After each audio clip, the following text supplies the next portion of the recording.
we're so conditioned to no longer pursue dreams. We say it's America, Is do the American dream, yet we're still doing a 9 to 5 when we're mm-hmm. 75 years old and probably should be hmm retired. This is the system since the industrial age. Just as people, we create jobs. That's just what we do as humans. And there's nothing wrong with a 9 to 5. I'll just put that out there.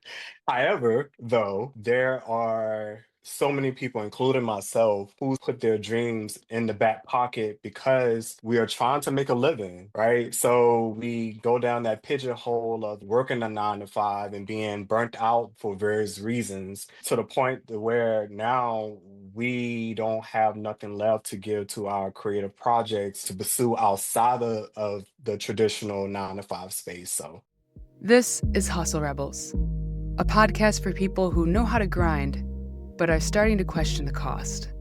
I'm Renee, and here we talk about success, burnout, and nervous system regulation without glorifying exhaustion or sacrificing your health, relationships, or your sense of self, and without pretending ambition is the problem. Let's get into it. Welcome back to Hustle Rebels. I'm your host, Renee, founder of Wayward Wellness Coaching, and today I am joined by Aaron Tisdale-Parker, also known as AT, who's a management consultant, former federal project manager, author, and someone who really sits at the intersection of structure and identity. What really Mhm. stood out to me about Aaron is that he doesn't just talk about transformation in organizations. He also talks about what it actually looks like as a person. So when your roles shift, your identity starts to change, and you're trying to figure out who you are outside of what you do. So we're going to really get into burnout, identity, success, and what it actually means to evolve without losing yourself in the process. So, Aaron, welcome to the show. And Thank you. why don't you introduce yourself a little bit to those who are listening? Thank you so much for the intro. Well, hello to everyone out there. I am Aaron Tisdale-Parker, formerly known as AT. I'll start with my origin. I am originally from South Carolina, the Low Country, King Street, small town. So I'm a country boy at heart.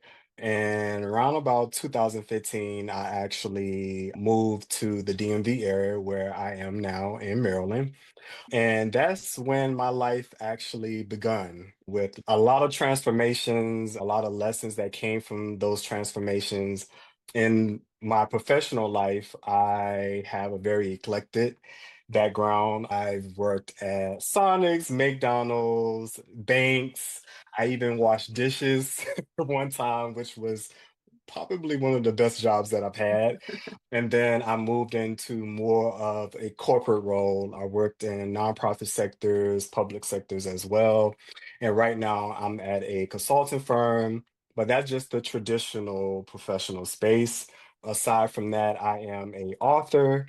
I'm also a writer and also a architect of legacy, which is just simply building legacy for those who are coming behind me and my family. And that in itself is a process and it begins with me. So I'm excited to be here to chop it up with you. I feel like one of the things that we had bonded over is that flavorful resume. Just like, Yes. and not to say bouncing all over, but it is gaining all of that experience. hmm And I feel like that is the epitome of embodying a hustle, the Yes. hustle of just learning so much experience. What do you think that you've gained by having so many different experiences and really having such a Hmm. flavorful resume? Ooh, I've actually gained a lot of knowledge about humanity as a whole. Each space that I've been in, I literally left with wisdom from those who I work with. One job in particular, the dishwashing job. I just moved to the DMV area. And at that time, there was a lot going on in 2015, and I was trying to find work. And so I applied for a position at the Baltimore Orioles Stadium, working in the suites and in the kitchen area, preparing, the suites with the food and things of that nature. And I was a dishwasher.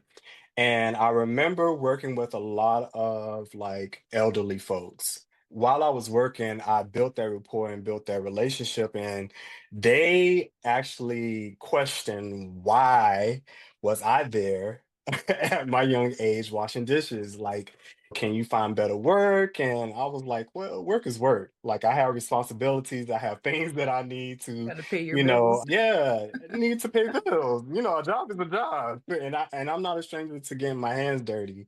But when I actually asked them, like, what led them to this job, a lot of the stories were, hey, I have responsibility to take care of. I have a family to provide for. I also asked them if you had the opportunity to actually do whatever it is that you actually wanted to do in your life or fulfill that dream, what would it be? And it's like, oh, go back to school, or I will actually become a nurse or a teacher or what have you. So the common thread in all of that is just everyday people sometimes, I don't want to say settle, but they take what they can get at that time because of various reasons. In this economy, it's hard to find work, or you're kind of forced into a situation where you just have to take any job that you can. And so I think the running theme in that is just the learning about people and their stories and their backgrounds and even their own legacy. What is it that they're living out that they will leave behind? And I've been very fortunate to still have those relationships to this day. So just connecting with people and just humanity itself across the board is what I've learned. Yeah, there's two things that I feel like you hit on that I want to address. And the first one is learning so much about humanity. And I always used to say that everyone should work some type of either retail or kitchen waitress job Mm-hmm. because you learn so much in those types of professions or You really do. environments because you Yep. have to adapt to an environment that is Yes. really difficult. Dealing with people in a certain manner, Yes. especially Yeah. waitressing, because I had waitresses my first job. You have to learn how to earn your tips when sometimes Yeah. people are like throwing their food at your face and you're I like, know. I it's know. okay, I'll go get you more, like with a smile. Yeah. Yeah. So it's really interesting to have to be people pleasing, which is, Right. another topic, but Hmm. at the same time working for your wage. And Right. the other thing that you hit on is people settling and then Mhm. regretting it in their older age and then reflecting Yeah. back and being like, yeah, if I could do anything else, I would do X, Y, and Z. And I Hmm. feel like we're so conditioned to no longer pursue dreams. Like we say it's America, Is. we do the American dream, yet we're still doing a 9 to 5 dishwashing, when Hmm. we're Hmm. 75 years old and probably should be Hmm. retired. Yeah. It's just really interesting. And you brought up an interesting point. Like, this is the system, right? Since the industrial age, where the jobs started to arise. And then from there, just as people, we create jobs. That's just what we do as humans. And there's nothing wrong with a 9 to 5. I'll just put that out there. However, though, with knowing that there are so many people, including myself, who sometimes put their dreams in the back pocket because we are trying to make a living, right? So we go down that pigeonhole of working a 9 to 5 and being burnt out for various reasons to the point to where now we don't have nothing left to give to our creative projects or whatever it is that we want to pursue outside of the traditional 9 to 5 space. And it's very interesting because I stay having these conversations with close friends and also my family. Like, I came from a family of entrepreneurs. So it's not ironic that I want to go down that road. However, my trajectory may look a little different because, of course, I have responsibilities, right? However, like, that entrepreneur spirit is still in me and something that I want to pursue. I love that you brought up the beginning of how we've created these 9 to 5s. And you're right, we've had Hmm. that conversation before about that there's Hmm. nothing wrong with the 9 to 5 because Right. there are some people that like that structure. Yeah, Where for I sure. feel like we get it wrong in the American society is that the extreme capitalism just kind of takes over. Mm, I feel like I've brought this up in so many other episodes of the podcast, but someone who was another guest had brought up how in Paris they had tried to do Disney Paris. And uh-huh. in the society in France, like there's a nice day out, people just don't work, you know. So when they Mm-hmm. tried to incorporate Disney, it was just Mm-hmm. like there was a nice day, the workers left Disney. And so the Americans that were over Wow. there doing Disney in France, you know, at Paris, Yeah. were like, why are you closing down? Like, I'm here. This is a beautiful Right. day. And people are like, yeah, it is a beautiful day. That's why we're Right. leaving, you know, Right. because the Yeah. society is like, it's a beautiful day. It's the weekend. It's after 5 p.m. We just go home. We enjoy Right. life. We don't live to work. So Yeah. it's really interesting that I feel like we have conditioned ourselves in America that we have to do a 9 to 5. We Mm-hmm. have to make sure we're Mm-hmm. overworking and we're burning out. Yeah. So, with that said, like a lot of people tie their identity to their role or their title or their work. And when did that feel limiting to you? Very early on, when I started working, I remember, God bless my grandmother, I call her my Gma, God rest her soul. She was an entrepreneur as well, and she had a cleaning business. And so I used to work with her, and she used to pay me. So just working under her, I learned a lot of structure and way of doing things, or how to make a house a home and things of that nature. But it wasn't until I actually got into that structure, traditional 9 to 5, and my first job was at Sonic, where I'm like, okay, I wanted to be more independent. I'm the only child, and I wanted to buy my own school clothes or get a cell phone and things of that nature.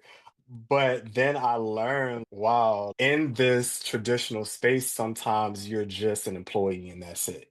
And there, at that time with the supervisor I was working under, all he cared about was getting the job done, but didn't too much care about me as a person. And so experiencing that was a shocker to me, because I went into the space thinking like, oh, everyone is going to be empathetic to you being human, right? Like you may need days off, or you just need a mental break, or just a break Right. in general, from the workspace. And that wasn't necessarily the case. It's like, are you coming to work? But I just called in and told you that I'm sick. So when I transitioned into the traditional workspaces, when I started to learn, yeah, I don't want to pigeonhole myself and tie my identity to a quote unquote role, especially to an employer that most of them really don't care about your humanity. They just care about getting a job done and generating revenue, and business is business, right? But it's the people that actually upkeep the business. So it was very early on that I learned like, yeah, I didn't want to tie my identity to a specific role, or like run myself in the ground chasing after a title in a company. You didn't want to just be a number. Yeah, especially in like big corporations, like you have an employee ID number for a reason, you Right. know? And sometimes with some employers, that's where it stops. They don't really invest in you as a person. They just sometimes care about you coming to work and getting the job done. And at some point, they are so misaligned with all of the employees below them that they don't even remember where they came Right. from. So it's so Right. difficult when Yeah. you're working for a corporation, especially if you went into that field wanting to make any type of change, depending on whatever that career might be. But Hmm. I came from the first responder world, and working for private Hmm. EMS, it feels exactly the same, Yeah. especially working for a place that's fire at will. Therefore, you're just replaceable. We'll find someone else, and then you're just on the chopping block. Yeah. And I've So had so many experiences where I done got fired over like just petty things, such as like, hey, I need time off, or I need to get off early. I've already done 12 hours. Why am I staying to do overtime where I have a personal life outside of this? I've been let go, of course, during COVID. Things change, and a lot of people can attest to this. A lot of people haven't been able to bounce back since then. Like a lot of Right. these folks out here are still looking for employment. Then just recently, with my former position in the public sector, when the administration changed, that's when all hell broke loose with a lot of these agencies, mine in particular, where there was a lot of change management and the administration offering like buyouts. And that's when I had to make a difficult decision to pivot because it's like I understood what my employer were trying to do. They were trying to place me elsewhere so that I won't run the risk of getting laid off. But just that whole process in itself, especially working in public sector, a lot of these funds come from Congress or the state. When the administration changed, things change, right? And so when that happened, I remember I had just stepped into a new role that I created for myself. Like literally 3 years in the game, I've been doing everything right, 3 consecutive years of being a top performer. And then they saw other skills that I had that I can exercise, and they actually built a role specifically for me. And just when I was on that high of, oh, I finally am doing something that's remotely close to my background, which is like mass communications or strategic communication. That's when the rug was pulled underneath me and say, hey, you need to do change management. You need to go back to doing this. And I was okay with it on the outside, but internally, and you talked about this, like my nervous system was just like, no, like worked hard for this. And I understand that change happened. I'm no stranger to like adapting, but it's like I've been doing this constantly, like seemed like every job that I had where it's like I had to pivot. And so I had to make that difficult decision. And at the time, I talked it over with my partner. He was like, just stick it out, stick it out. And I was like, you don't know how it feels. This is me. This is my journey. And it's a lot going on. It became a bit too much. And so I made the decision to pivot. And so that's just a prime example of my journey of transformation and change in itself. And at some point, the constant hit to your nervous system is going to take a toll. I mean, Yeah. that's the whole point of burnout, right? It's not Yeah. just overworking. I talk about this a lot, is the betrayal of your leadership or your administration, whatever it might be. It's building up something that you've created for so long and then having that rug ripped out from underneath you. That betrayal that can create that burnout. Rarely is Yeah. burnout like trauma, or it can be that overworking, but usually you have that guarded paranoia that something's always going to Yes. happen, or Yes. you have that coworker that's always fucking you over, so it's like all these little things in the background that just keep adding up all the time.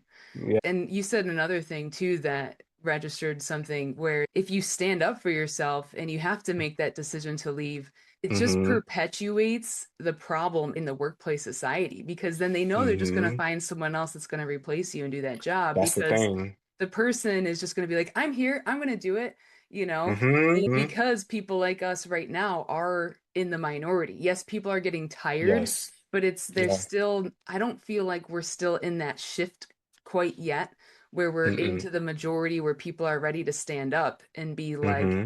I'm tired of all of the shit that's happening to me, and we all need to stand up and Yeah. take our power back because there's Yeah. always that next person, what do they call them? Scabs. If the Yeah. union is like on strike or something, there's always the scabs that are going to take their I know. jobs. I know. I know. And that's the interesting thing about the modern day society. Work has evolved over time. Now, in most cases, we are able to work from home or remotely. And I love that. because that actually provides me more flexibility, not only just focus on work, but also things that's happening around me. Where some people they want to go into the office. Now you have the younger generation, what is it, alpha? I Keep keep up up. with it now. But now a lot of people are coming like social media influencers. A lot of people are starting their own businesses. And I actually live in a neighborhood which I love to have these mom and pop businesses where they're actually generating income for themselves. And it's great to see, but you're correct. Like the shift hasn't quite happened yet because a lot of us are still tied to the traditional way of working. And like I said before, there's nothing wrong with that because we all have responsibilities to take care of. But the problem comes in is when the burnout happens and that now you're taking work home and it's affecting you in your personal life. And that we all should be mindful of. Right. And I think the hardest thing is that there's the dichotomy of people wanting the change and they say that they want growth, but when Yeah. things start shifting and they're like Oof. resisting really hard, right? When Yeah. where do you see people really getting stuck the most? When change is happening, a lot of people are reluctant to change. I put myself on the cross. Like I crucify myself. And that's something that I had to learn. And maybe it's just in my Scorpio nature, because Scorpios are, and I'm into astrology a little bit. It's all about transformation. And we all have to experience that, right? Change is inevitable. And so a lot of people get stuck or they're at that crossroad where it's like now what. I've had several conversations with folks around me that was also working for the public sector that had to make that choice to leave or to find other work, or just because they've been working for X amount of years, now they're in a place where it's like, damn, I'm not this title anymore. Now what? And so that's when the real change happens because you're at that crossroad where you're figuring it out. And I say this all the time, transformation and change is not linear. It's messy.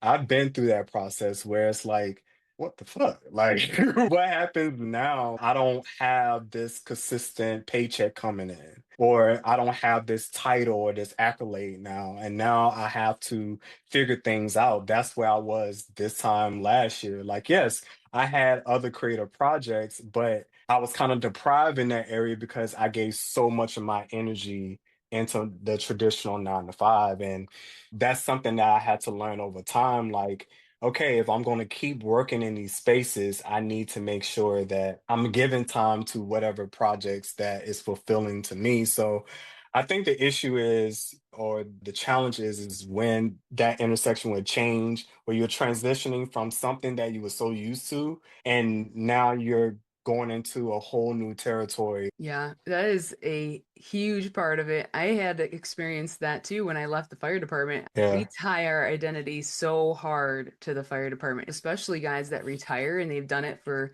20, 30 plus years. And then they Hmm. retire. That's when a lot of divorces happen because they don't know who they are Yeah. anymore. And speaking about astrology and all that stuff, a lot of those people talk about ego deaths. And people Oof. think about Yeah. ego deaths, they think about pride and all that stuff. But in reality, we're supposed to have so many ego deaths all the time because Hmm. that's when real transformation happens. It's not Hmm. necessarily pride, it's an identity that we've tied Hmm. ourselves to. And I totally Yeah. agree. You're right in saying that when that change starts to happen, sometimes we have that intention where we're like, we are burnt out. And I had that too. I put out an Hmm. intention and be like, I'm super burnt out from this. I don't know what it looks like, but I need a change. It did Right. not look like what I thought it was going to look like. And that's I what made know. it so hard because I was like, I Yep. don't like this. But obviously, the plan was much better than I could have thought of. But at the same Right. time, I needed to undergo a huge ego death because I was like, no, Yeah. I'm going to deny that. And I want Yeah. something different. Sometimes Yeah. you just have to put that ego aside and be like, no, I'm going to Yeah. accept what is better to come. Yeah. And sometimes it's difficult, especially when you have responsibilities. Right. The bill's going to keep coming. And I say responsibilities instead of like bills because we all have free will, right? But this is survival. This is what we are kind of like born into, so to speak. Yeah. Whereas like We have to have a roof over our head, and we got to pay a mortgage or rent, or we need water. We got to pay the water bill. We need electricity, like everything, bills, bills, bills, bills, bills, more responsibilities, right? Just to survive. And I've been in the position where it's like, I want to do a deep dive into my creative projects as well. However, I need something right now because and still in the beginning stage of like building my brand, my personal brand.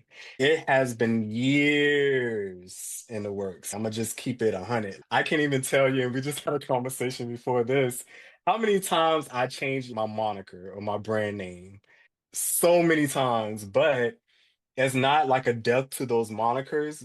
They're kind of like archetypes that still live within me.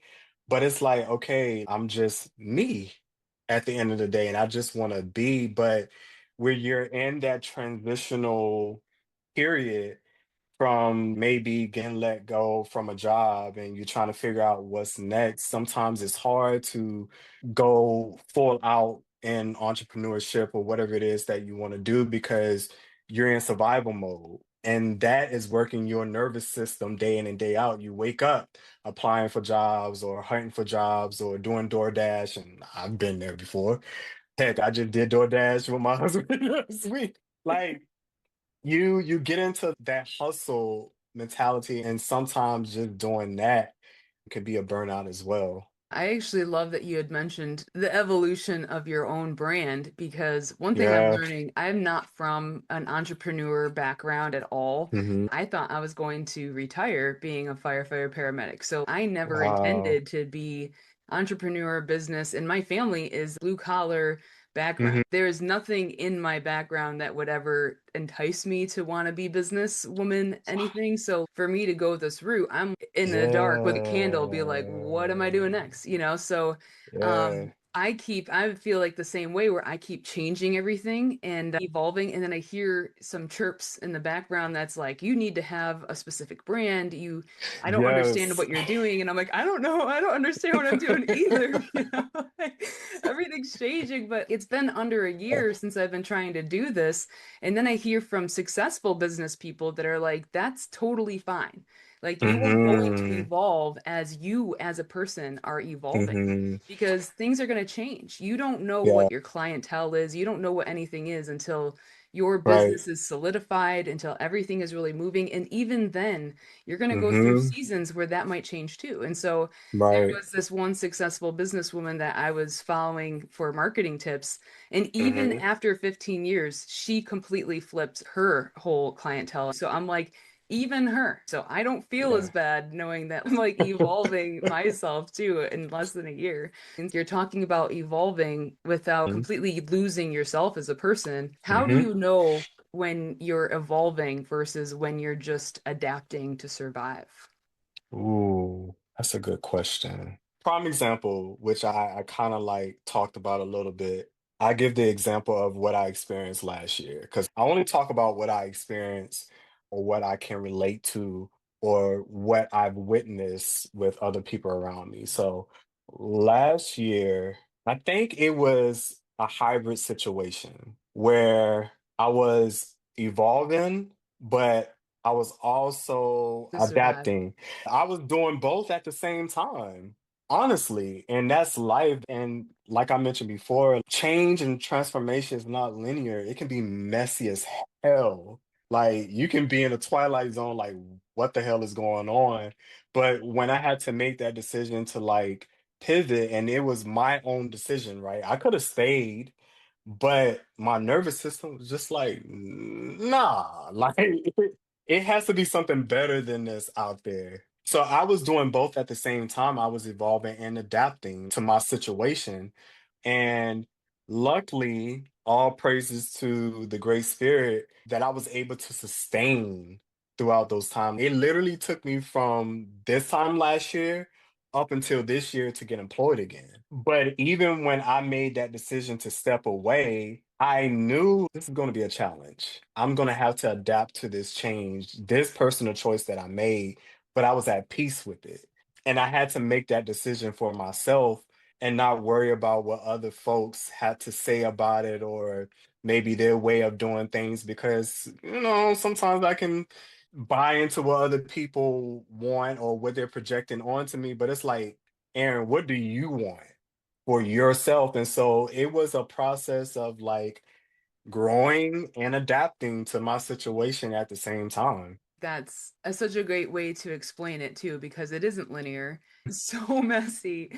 And Yeah. sometimes we get in our heads because we think that it has to be a certain way, when in Oof. reality, Yes. it's so many things just mashed together. And then we're Yeah. questioning ourselves and then we're ruminating and I feel Hmm. like as people that tend to be more on the hustle radar ruminate a lot and we overthink a lot because we're already overworking ourselves, you know, so then Exactly. we're questioning Exactly. everything that we're doing, and then Yeah. at the same time we tend to force a lot of things too, because then we're like, Yes. if we're doing this and it's not working, then Yeah. something must be wrong with us. And if something's wrong with Yeah. us, then this whole project is wrong, you know? And we Hmm. throw it out, you know, it's like the baby's Right. out with the With bathwater. the bathwater, Yeah. right? People overemphasize ADHD all the time, but I think it's Mm. become like a societal thing where we're just like, if something's wrong with the project, then something's wrong with us, and therefore don't even try anymore. Ironically, I took these ADHD courses not too long ago where a lot Hmm. of them talked about version one, version two, version three, and in Wow. expecting failure. So it's Mm. taking all of the blame off of the individual and being like, you are going to expect failure. You're going to Yep. expect mistakes in every single version that you do, in everything that you Yeah. create. With that, you take what didn't fail and what did fail, you fix Hmm. what did fail, and then you take Hmm. what didn't fail and just create the next version. And Yeah. it's so interesting because I think he worked with the rocket ships like Elon Hmm. Musk, but he talked about how they knew that the first rocket that was going to go up was going to fail. They knew that the next one was going to improve and the next one was going to improve. And here I Hmm. am, like, I can't even do my first program because no one's going to sign up for it, you know, like Uh, just destroying the ecosystem like with their rocket ships. They're like, who the fuck cares, you know? Like, and I was just saying, I feel like we just get in our heads so often.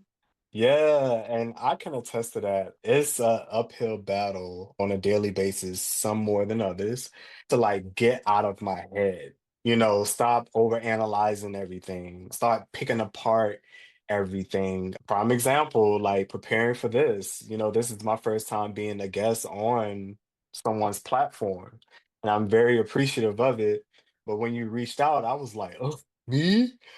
And then that's when that imposter syndrome starts setting in. And it's so crazy because it's like, oh, I went to school for mass communications, and one of my dream jobs was to be a radio personality. But that quickly fizzle out because it's kind of like you get hired to get fired, and it's the next best thing. But now you can do your own radio show through podcasts.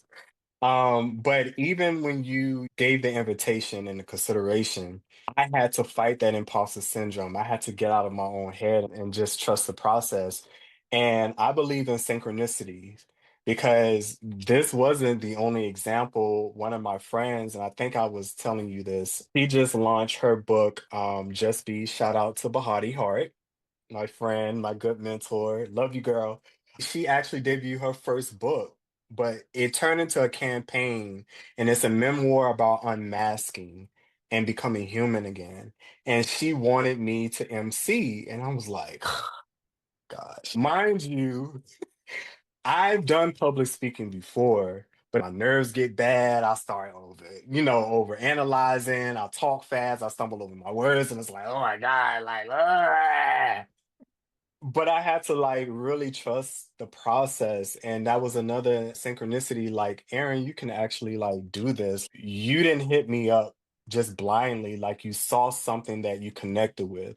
My friend, she didn't just want me to be an MC blindly. She saw something in me and she trusted me with her vision, just like how you trusted me on your platform. So I can attest to it. It's a journey of learning how to get out of your own way. It's so hard getting out of your own way and then also stop forcing things to happen as well.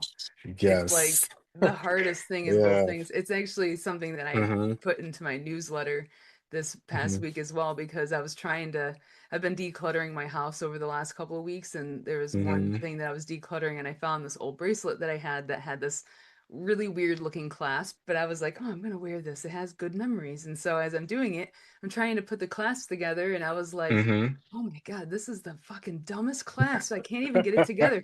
And so I'm literally hyper focusing on it, and my boyfriend's On a like making fun of me that I'm hyper focusing on it. And I was like, fine, then you put it together, you know? And he did it in a second. And I was like, how did you do that? And then he's like, you're forcing it. And I was like, oh my gosh. Then he put it together, and mm, I was like, that is the easiest thing in the world. And then it just, and I wasn't mm-hmm. even high, like when I was doing it, you know, and The like thinking Jordan. of these things, you'd think I'd be like acid tripping and like thinking of these Right. awesome universal ideas. But I was like, in Yeah. what other ways am I just forcing things that shouldn't be forced? And Mm-hmm. when I should allow things to just come together and the alignment will Right. just happen. The attraction will allow Yes. them to happen. I listened to this guy, David Bayer, and he says, nature doesn't need help. It just needs to not be Mm. interfered with. Just needs to be allowed to happen. And there's so many times I'm Yeah. just like, I need it. I need to prove myself. I need to force it to happen. Yeah. And sometimes it Yeah. doesn't need to be proved. And sometimes it doesn't need to be muscled through. I don't know if you've ever felt that way. Yeah. I can write a book. I'm actually working on a memoir talking about like transformation and just what we were talking about, where I had to learn to stop forcing things. And I keep going back to this because it's most recent, what I experienced last year. I think in that moment of moving away from the title of being a project manager, and ooh, I got my first job in the public sector, and this is stable, and this is really good for my life, and yada, yada, yada, until shit hit the fan, and it's like, here I am again at this crossroad, having to decide which way I'm going to go. And in that process of looking for work, I took some time to go back home and spend time with my family. And I'm the only child. And I also have a disabled mother who I don't even look at her disability as a disability because she is Wonder Woman. Shout out to you, Mom. She's very creative, and that's where I draw my inspiration from. She has her own business with like party decor. She decorate weddings and things of that nature.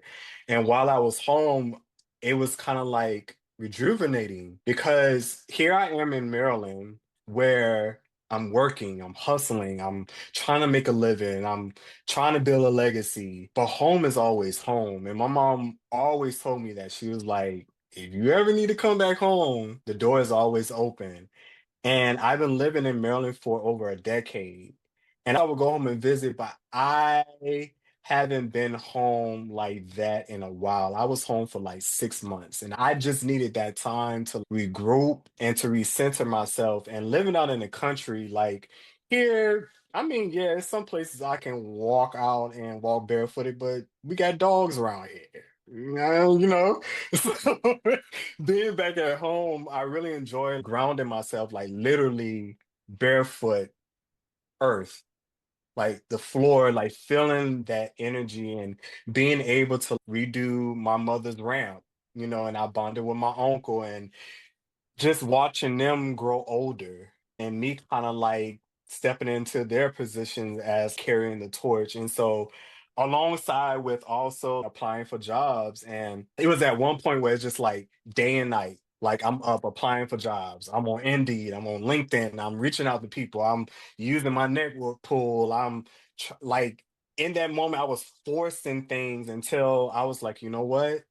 This is a moment which we was talking about. I'm growing and I'm changing. I'm learning in this moment as I'm adapting to my new situation. And I had to say, you know what? I'm only going to apply for about 3 jobs. And I'm going to be very intentional about the jobs that I apply for because I want to leverage my skills and then also build on new skills as well. And so I literally set my intention to apply for only 3 jobs a day. Once that's done, I go about my day.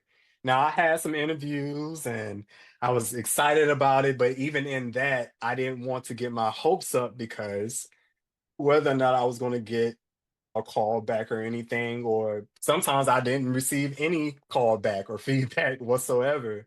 But in that moment, I rely heavy on my faith. I've been in this position before, and it always turned out well for me. What's going to be different now? And so that's when my paradigm started to shift, and it's like, enjoy this moment, be present with my family because I've been working all these years. And sometimes it's hard for us to take a vacation because work is so demanding.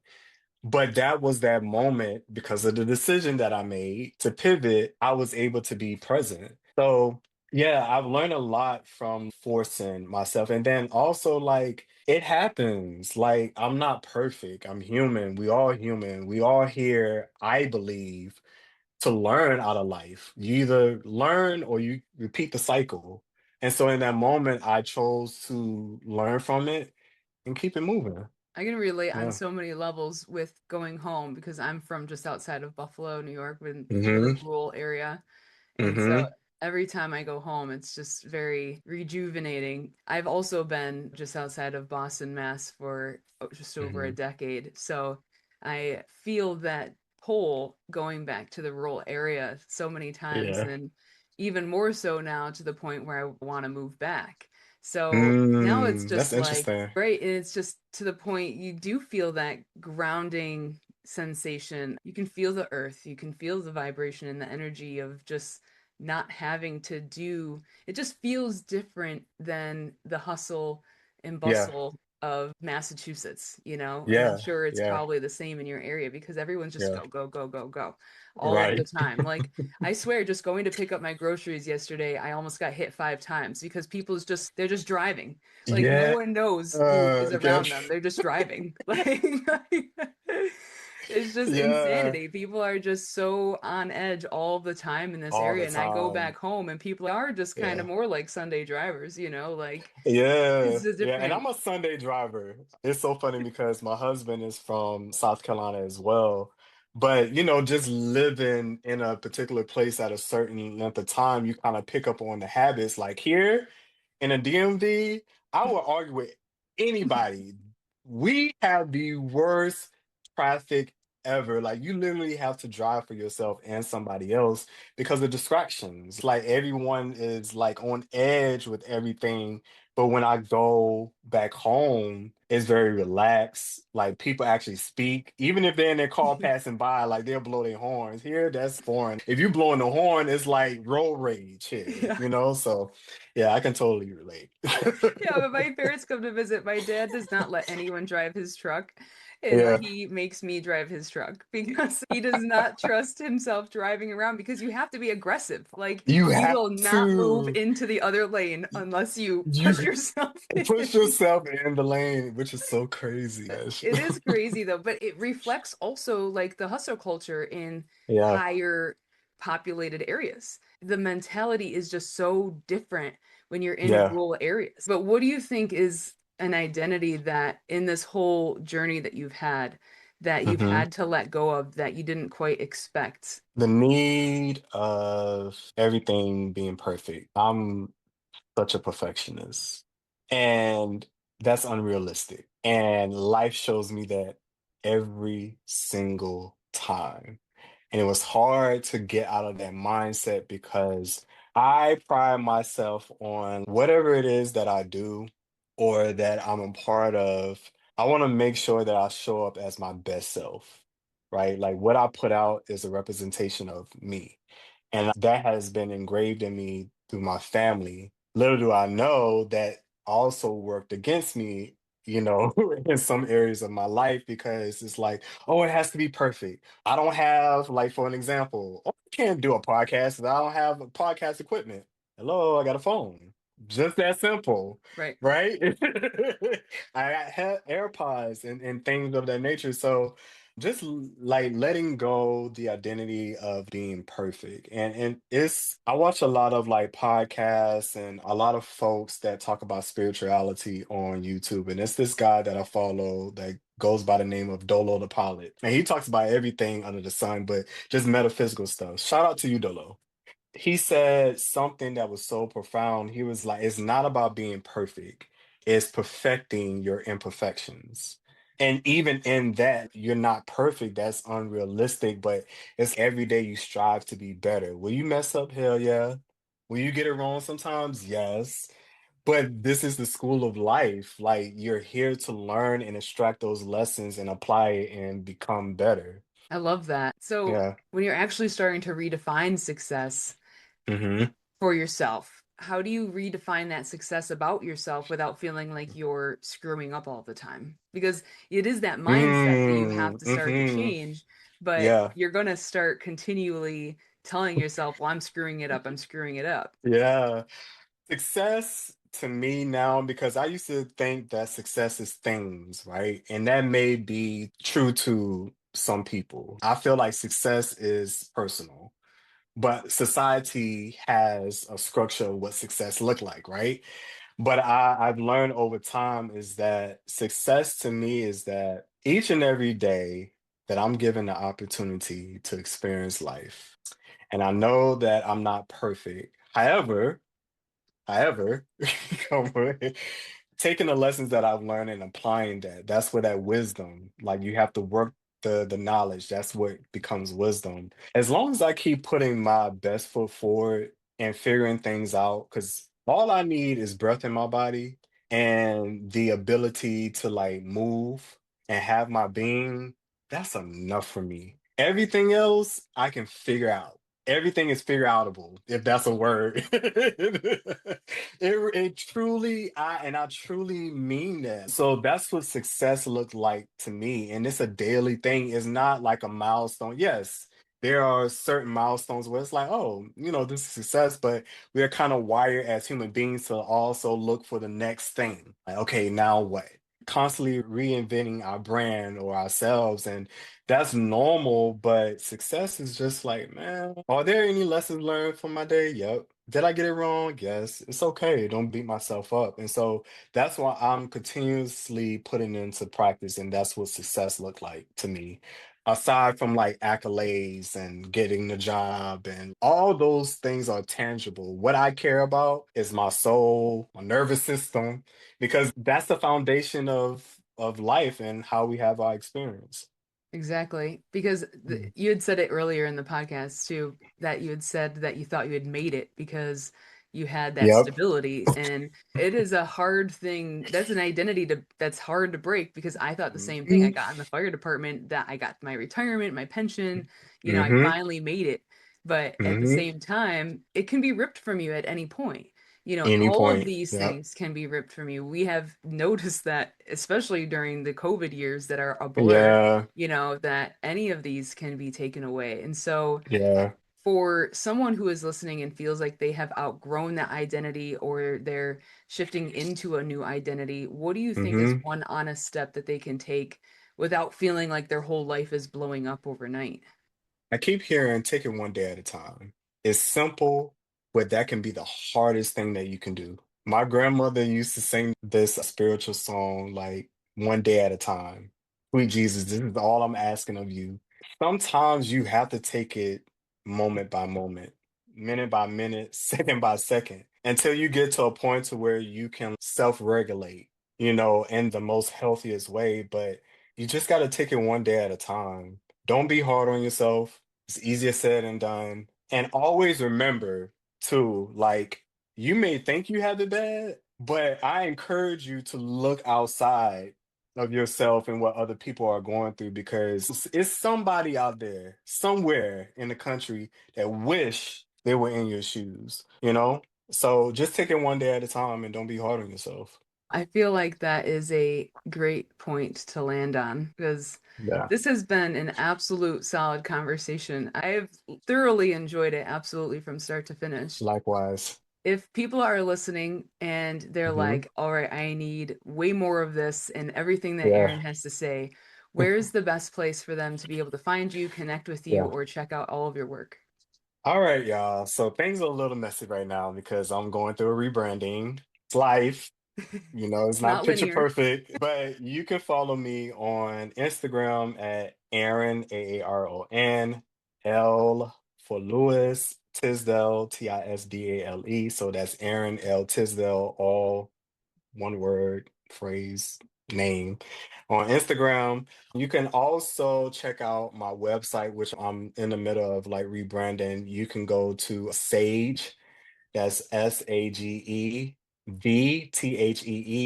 creator, that's CRE, the number eight, POR.com. So sagethecreator.com. And also check out like my book that I co-written with my friend Sarita. Shout out to you, Sarita.